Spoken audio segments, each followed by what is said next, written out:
ఆంధ్రప్రదేశ్ ముఖ్యమంత్రిగా బాధ్యతలు చేపట్టిన నారా చంద్రబాబు నాయుడు పింఛన్దారులకు గుడ్ న్యూస్ చెప్పారు. ఎన్నికల మేనిఫెస్టోలో ఇచ్చిన హామీ ప్రకారం 3,000గా ఉన్న పెన్షన్ను 4,000 చేస్తూ ఏపీ సీఎస్ నీరబ్ కుమార్ ఉత్తర్వులు జారీ చేశారు.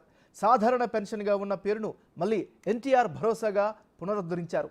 నిన్న సచివాలయంలోని తన ఛాంబర్లో 5 ఫైళ్లపై సంతకం చేసిన సీఎం 3వ సంతకం పింఛన్ల పెంపు ఫైల్పై చేశారు.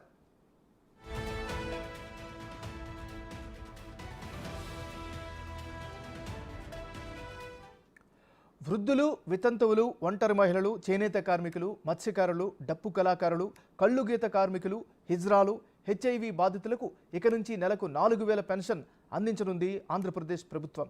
పెంచిన పెన్షన్ స్కీమ్ను ఏప్రిల్ నుంచే అమలు చేయనుండగా జూలై 1న పెన్షన్దారులు 7,000 అందుకోబోతున్నారు. ఏప్రిల్ నుంచి 3 నెలల పాటు ఒక్కో నెలకు 1,000 రూపాయలు చొప్పున జూలై నెల 4,000 పెన్షన్ కలిపి 7,000 పెన్షన్దారులు పొందనున్నారు. పెన్షన్ పెరగడంతో లబ్ధిదారులు హర్షం వ్యక్తం చేస్తున్నారు.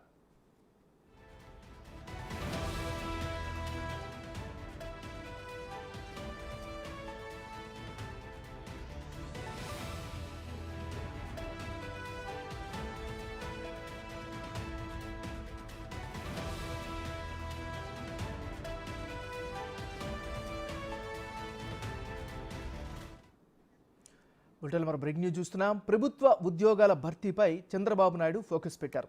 వీలైన ప్రభుత్వ ఉద్యోగాలను భర్తీ చేసేలా ప్రణాళికల్ని రచిస్తున్నారు. ప్రత్యేకించి విద్యాశాఖలో మరిన్ని పోస్టులను భర్తీ చేయాలని నిర్ణయం తీసుకున్నారు. ఇప్పటికే మెగా డిఎస్సిపై చంద్రబాబు తొలి సంతకం పెట్టారు. 16,347 టీచర్ పోస్టుల భర్తీకి నిర్ణయం తీసుకున్నారు.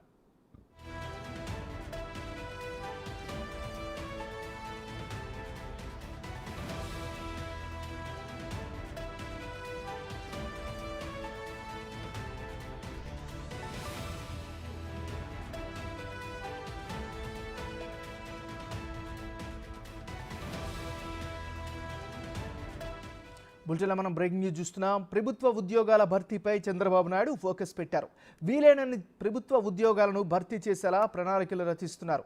ఇక ఇదే అంశానికి సంబంధించి మరింత తాజా సమాచారాన్ని మరి రిపోర్టర్ శివ అందిస్తారు. శివ, చెప్పండి, చంద్రబాబు తాజా నిర్ణయాలకు సంబంధించినటువంటి అప్డేట్స్ ఏంటి? మొత్తం మీద చూసుకుంటే కనుక ఇప్పటికే డిఎస్సి మెగా డిఎస్సికి సంబంధించి దాదాపుగా 16,347 పోస్టులకు భర్తీకి మొదటి సంతకం చేసిన సీఎం చంద్రబాబు మరికొన్ని పోస్టులకు సంబంధించి కూడా కీలకమైన నిర్ణయం తీసుకునే అవకాశం కనిపిస్తోంది. ప్రధానంగా విద్యా, వైద్యం ఈ రెండు చాలా కీలకమైన అంశాలుగా కూడా భావించారు. ప్రజలకు సంబంధించిన అత్యంత కీలకమైన అంశాల్లో ఈ రెండు చాలా కీలకమని చెప్పి చంద్రబాబు భావిస్తున్నారు. దీనిలో భాగంగానే విద్యాశాఖకు సంబంధించి ఎక్కడైతే ఖాళీలు ఉన్నాయో, గతంలో పార్లమెంట్కి ఇచ్చిన నివేదిక ప్రకారం దాదాపుగా 30,000 అంటే 29,000 చిల్లర పోస్టులు ఖాళీలు ఉన్నాయని చెప్పి అప్పుడు ప్రభుత్వం పార్లమెంట్ సాక్షిగా చెప్పడం జరిగింది. ఈ నేపథ్యంలోనే ఇప్పటికే 16,000 పోస్టులు భర్తీ చేస్తే మిగిలిన 13,000 పోస్టులకు సంబంధించి ఎక్కడెక్కడ తక్షణ అవసరాలు ఉన్నాయో వాటికి సంబంధించి కూడా వాటిని భర్తీ చేయాలని చెప్పి కూడా చంద్రబాబు ఆలోచన చేస్తున్నట్టు తెలుస్తా ఉంది. దాంతో పాటుగా వైద్య శాఖలో ఉన్న చాలా ఖాళీల భర్తీలకు సంబంధించి కూడా నిర్ణయం తీసుకోవాలని చెప్పి చంద్రబాబు ఆలోచన చేస్తున్నారు. ఇప్పటికే వైద్య శాఖ అధికారులకి ఎక్కడెక్కడ ఖాళీలు ఉన్నాయో తక్షణం అవసరం వాటి వివరాలు ఇవ్వాలని చెప్పి కూడా ఆదేశాలు జారీ చేసినట్టు తెలుస్తా ఉంది. ఇవాళ రేపట్టన వాటికి సంబంధించి కొన్ని పోస్టులు భర్తీకి సంబంధించి నోటిఫికేషన్ కూడా విడుదలయ్యే అవకాశం కనిపిస్తా ఉంది. నాగరాజు, అంటే శివ, ఒక విషయం చెప్పండి, అంటే ముందుగా ప్రకటించినవన్నీ కూడా ఇంత తొందరగా వడివడిగా చేయడాన్ని ఏ విధంగా అర్థం చేసుకోవాలి? చంద్రబాబు యాక్షన్ ప్లాన్ కి సంబంధించిన విశ్లేషణ ఏంటి? అంటే ప్రధానంగా చూస్తుంటే నాగరాజు, వాస్తవంగా ఆంధ్రప్రదేశ్ కు సంబంధించి విద్య, వైద్య ఈ రెండు చాలా కీలకంగా భావిస్తా ఉన్నారు.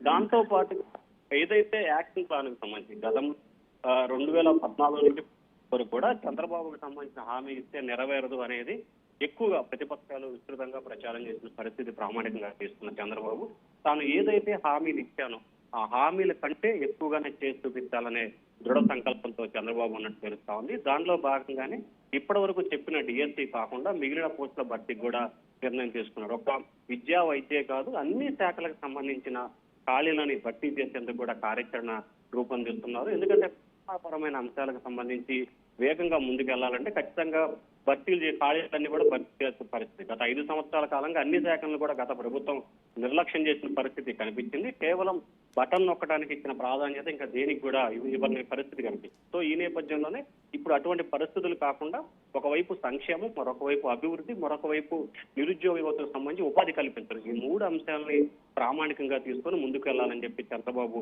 ఆలోచన చేస్తా ఉన్నారు. ఆంధ్రప్రదేశ్ సంబంధించి గతంలో 94లో చంద్రబాబు సీఎం అయిన దగ్గర నుంచి కూడా చాలా సార్లు చంద్రబాబు నేతృత్వంలోనే డిఎస్సి పోస్టులు భర్తీ జరిగిన పరిస్థితి కూడా ప్రధానంగా చెప్పుకోవచ్చు. వాటికి అనుగుణంగానే ఇంకా రానున్న రోజుల్లో చరిత్రలో నిలిచిపోయే విధంగా ఉద్యోగులకు ఉద్యోగ అవకాశాలు కల్పించాలనే చంద్రబాబు ధ్యేయంగా కనిపిస్తోంది Nagaraju. Right, thank you Shiva.